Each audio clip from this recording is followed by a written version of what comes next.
Good morning, everyone. Helen the Russian here.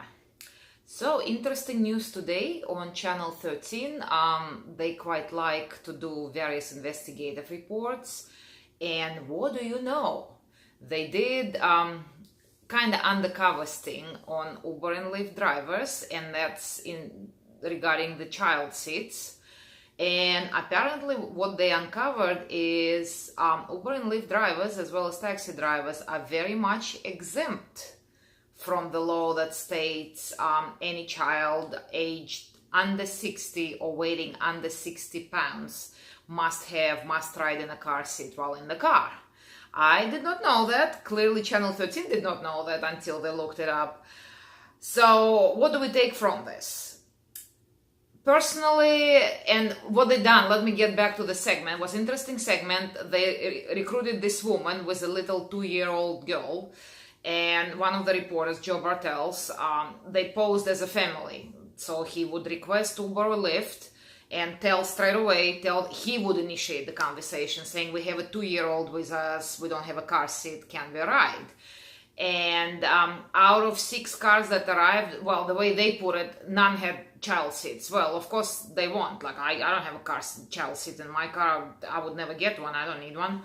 I can't imagine anyone would, Uber and Lyft having them. They take up the space and the chances you're gonna get a kid for the ride. But so out of 6 cars, none have child seats. Not surprising. That's perfectly fine.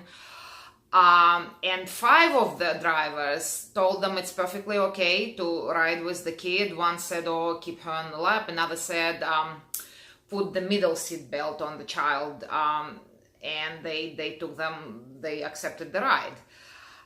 One driver, which is what prompted them to investigate further, good on him. He actually knew about the exemption. He goes, no, look it up. We are exempt. You can actually do this. But, let's think about it. Clearly, they interviewed the child safety expert, and I kind of agree with her.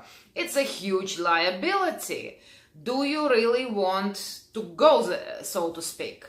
Think about it for a minute. And like she said, that now I'm quoting the child safety expert.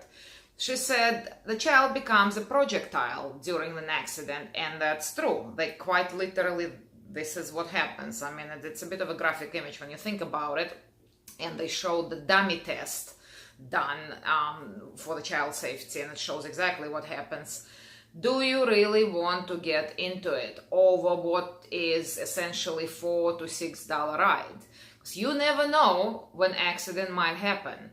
You might be the best, the most cautious, the most defensive driver in the existence of the universe, quite literally, and someone else can cause a horrible accident, which we see evidence of that every day on the news and on the streets. You might be minding your own business, driving through the intersection on a clear green light, and someone T-bones you. Or you're sitting in the red light and someone rear-ends you because they drunk, they weren't paying attention, whatever happened. And so now the child is gonna get hurt. Yeah, there is insurance and whatnot, but seriously, think about it. God forbid the child dies or the injuries are permanent and absolutely horrible.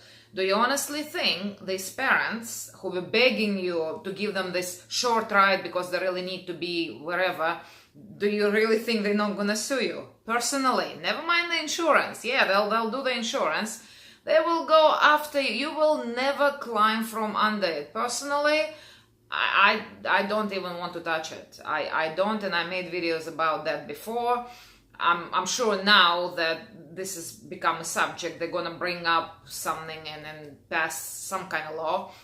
And Uber and Lyft, as usual, that doesn't surprise me. They've been very ambiguous because Channel 13 contacted Uber, or maybe both, even Uber and Lyft, and they said, well, we have a disclaimer that drivers should follow local state and city laws and whatnot, which they do. We all know they do. But at the end of the day, it's really, they're not going to help us. Uber and Lyft is not going to help you share the cost of that lawsuit if God forbid that happens. So personally, again, everybody do what they need to do, but to me, it's a good risk management. You have to weigh immediate reward to a possibility of what might happen. So once again, immediate reward is $4 to $6 in your pocket, and of which you're gonna have to pay tax and blah blah. So we're talking literally a couple of bucks of gain versus millions and millions and millions possibly of lawsuits, and your life completely ruined as you know it.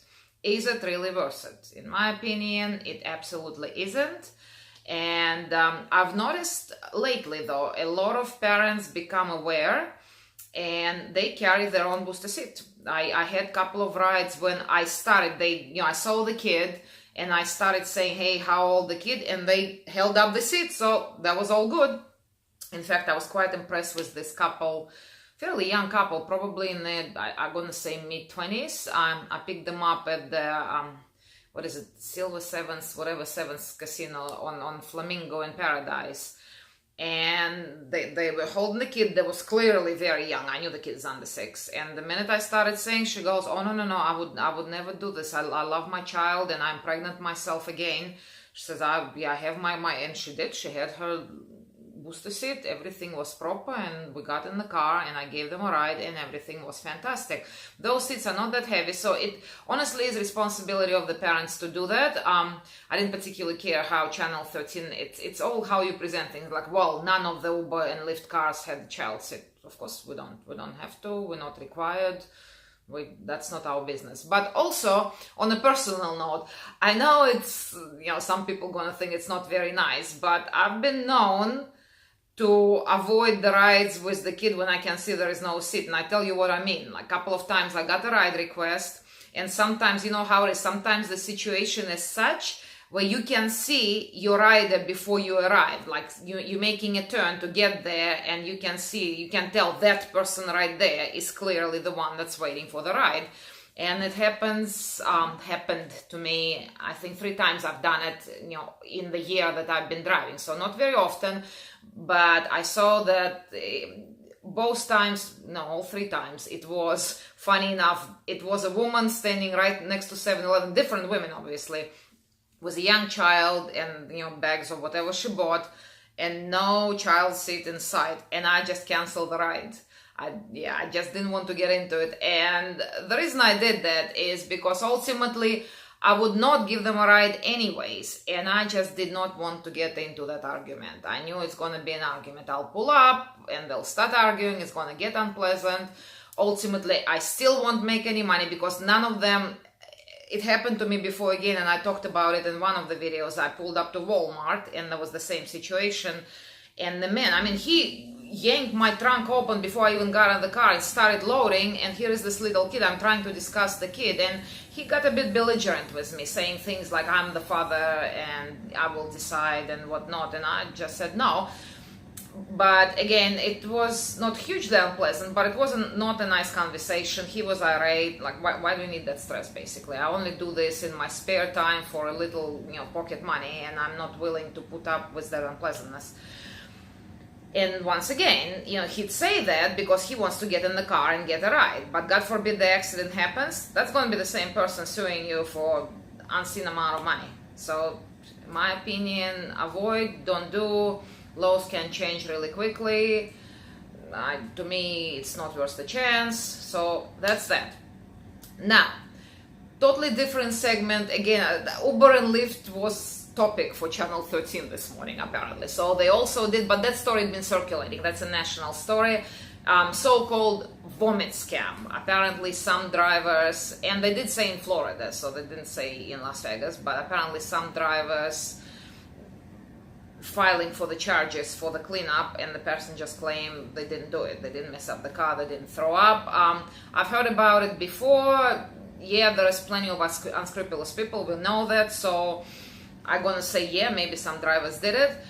But what I didn't like is Channel 13 interviewed random people asking their opinion.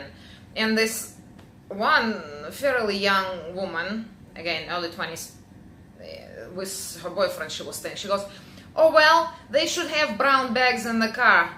Well, here is my message to that woman. Honey, no. This is my personal car. This is not a plane belonging to a huge corporation. This is the car I paid for with my very much hard-earned money, and I'm trying to make a living here, right?